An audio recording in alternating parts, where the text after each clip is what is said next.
Your face is etched by adolescence. Your cheekbones jump toward, with your youth-laden eyes that slide down a prominent nose and onto lips of a certain poetry. Timmy. All right, today we're doing a pretty fun video to test out a brand new light that was just sent to me by Godox, and that's the F200R, which is a lightweight panel light. Wide variety of use cases that can make it a really versatile light. So today I'm gonna open this bad boy up, test it out in a few different scenarios, and in 3 different ways that I would probably use a light like this in my own work. And we'll talk about some of the features that this light packs into it. So let's go ahead and get started and test out the Godox F200R. Let's talk briefly about some of the different forms of lights and how this light is a little different than what you usually see. Now, I think the most common form of light is the mono light, where it's just one big single light source that's a hard source that you can put through a softbox or a diffusion or leave as a hard source. Now, the second most common light is probably a panel light, which is a square or rectangle shaped light that also offers a really soft or hard light depending on which model you choose. And then you also have your tube light and sort of a variety of different types of lights that you can possibly use. If you have a mono light, then you have to add some source of modifier on the front of it to actually change the size of the light source. But panel lights give you a pretty big source right from the get-go, and so therefore might be great for a quick setup time. And we're gonna go ahead and rig this up, and then we'll test it out in a few different scenarios.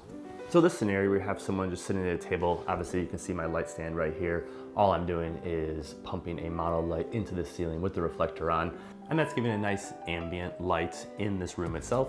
If I've had a quick shoot like this where I have people sitting around a kitchen table, I know that's going to be a documentary scene for a couple hours, and I want it to look better than the overhead lights, which if we quickly just switch these two, the overhead lights would look like this, and not ideal. It's very harsh, a lot of big shadows, and so if you can direct your light into the ceiling to get a slightly better light quality and also light angle and potentially get some light in people's eyes, that you actually see their eyes while you're filming them, then that is always better.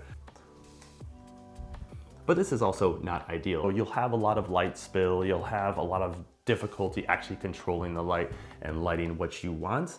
And so having a light you can rig up directly above the table and then also put some sort of skirt on so that the light isn't blasting on the walls itself, which if there are white walls like this, they become brighter than the subjects you're trying to film.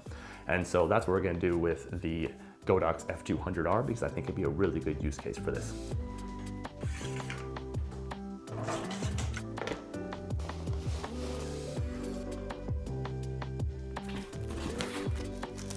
Already we have a much more interesting look here. And again, right now I'm on a 20mm. I would never shoot this wide in a scene like this. So if you're gonna shoot on a 35 or a 50 or even a longer focal length, then this obviously would be out of the shot. Now, because it is a pretty large light source already, the light's already pretty darn soft, but I'm gonna go ahead and throw on the diffuser as well to soften that light even just a little bit more. Now I've put the light up a little bit higher, a little bit to the side, and because this light is so light, you can angle it in a lot of different ways. And so if you were just shooting like an interview, for example, then you could angle the light in this way and use it as a really nice soft key light. If I was looking here, you have a nice little semi-reverse key look, and that would be really nice for a documentary interview.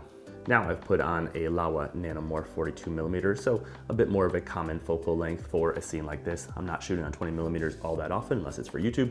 And now obviously the light, even though I can reach and touch it, it's actually out of frame on the camera itself. So you can use this light on this table situation where if someone's talking to someone across the table or even on a cool interview. Obviously this looks pretty dramatic. This is going to be sort of a film noir type look, but having a light that you can just put over a table and get equal ambient light on all the people sitting around a table is really, really useful. And then you can always add a couple other small lights to get more eye lights if you're shooting in that direction.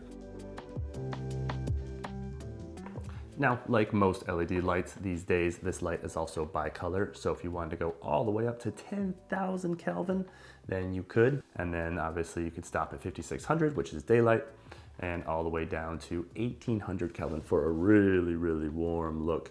And it's nice that it has that wide of a range. Now, all your controls are right here on the ballast. You can also connect it to an app if you want to control all this via your phone, I prefer to use the controls on the actual device itself. So there are quite a few different modes on this light. Right now I'm just on the color temperature mode, so that's going from 1800 Kelvin all the way to 10,000 Kelvin, but you can also do RGBW, and you can choose pretty much any color you want. So if I wanted to get rid of all the reds in the light, I can do that. So right now I'm at 0% red, 0% blue, a 100% green, and 100% white. If I wanted to also get rid of the white, I could turn that all the way down, and we're going for pure green at this point. And as you can see, it looks pretty darn green. And so I could see this being really useful in things like music videos, or if you're going for a more thriller vibe in some of your short films. So along with color temperature and RGBW, it also has HSI modes, a gel mode, an XY mode, and of course an FX mode. And so if you want to use it like a flash, you got that mode. You also have lightning. Now, some effects are a little silly, but I have used them even in documentary films. In the film King Cole, we filmed a New Year's Eve fireworks display, but the main character we were filming was not actually able to go to that specific fireworks show.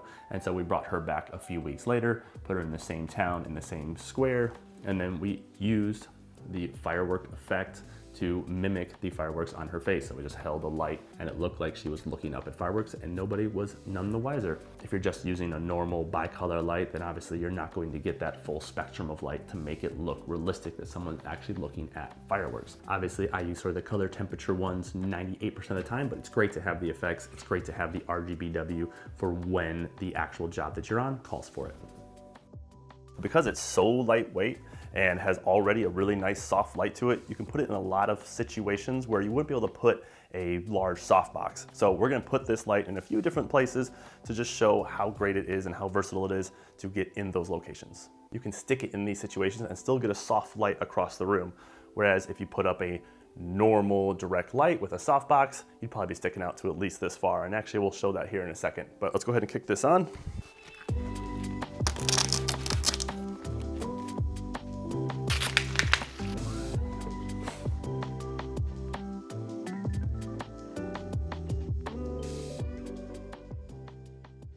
So similar use case, what makes these lights so great is you have a tight location, but you want to add a little extra light, perhaps motivated by a window like we have here, of maybe someone cooking. Here I'll be doing some dishes. And the nice thing about the panel lights is you can boom them out over your subject and not get them in the shot, which is the most important thing, and still have a really nice soft light from this large source. If you wanted to create as soft of a light with a different light that needs a softbox, here I have my large Gene softbox, and if you tried to put that in the same location, as you can see, it would not work very well because it just is way too large for the space allotted. But because it's so lightweight and so easily adjustable, is you can kind of light whatever you want. So if someone was cooking here at the stove, go ahead and point at the stove there, Elliot. As you can see, be pretty easy to get great light on someone actually cooking, and it took 2 seconds to move it over. As a documentary filmmaker, one of the main reasons I might use this light is as an actual documentary interview key light, and so we're gonna set that up next and see if it competes with my normal large softbox. All right, so did a quick interview setup. Then I'd be looking at the interviewer right here. And this main camera right here is about 50 millimeters f2.8. Right now we're just looking at the quality of our key light. And so this is the Godox F200R, so that lightweight flat panel without any diffusion whatsoever. So it's just the bare panel.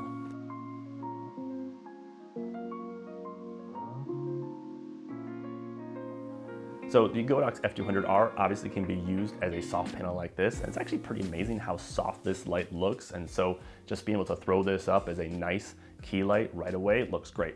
But let's add the different levels of diffusion that come with the Godox F200R and see how they stack up against that large softbox.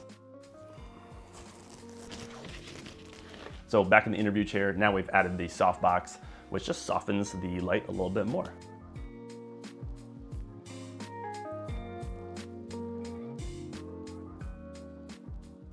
Now we're just going to add a grid to control a little bit of that spill.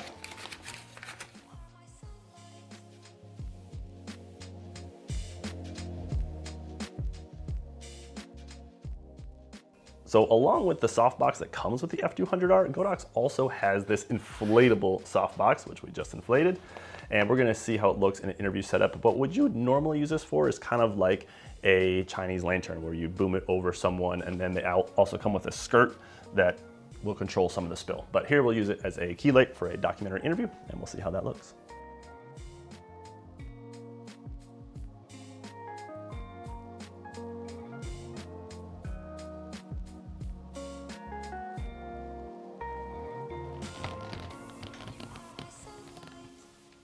All right, so now we have the G200 from Giyun with Giyun's largest softbox. Big, large source, nice soft light, good diffusion, and creates a really nice shadow fall off.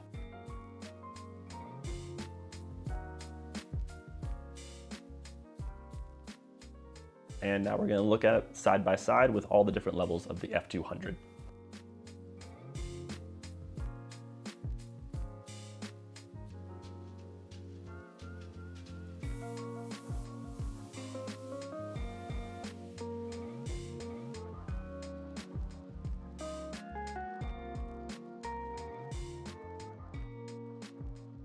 So let me know in the comments below which light source you liked best, whether it was the large softbox or the actual flat panel bare or with different levels of diffusion. The reason I like this test is because if you do a lot of documentary interviews but also need a light like the Godox F200R, you often put lights in tight spaces or you need to boom arm lights over top of people. Often it's nice to know that you can also use it as a documentary key light and therefore not have to have multiple lights that do the same thing. Last use case I want to try out is with this inflatable softbox.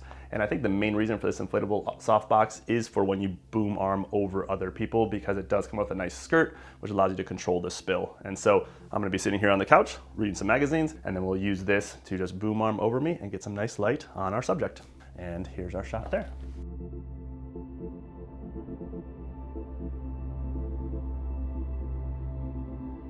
So this softbox also comes with a skirt, which we'll go ahead and put on to control the light on a single location. So now we have the skirt on the F200R, and right away you can see how much of the spill it controls. You don't have a lot of light splashing back here or on the couch or the back of the couch, and it's solely focused on the book and the subject.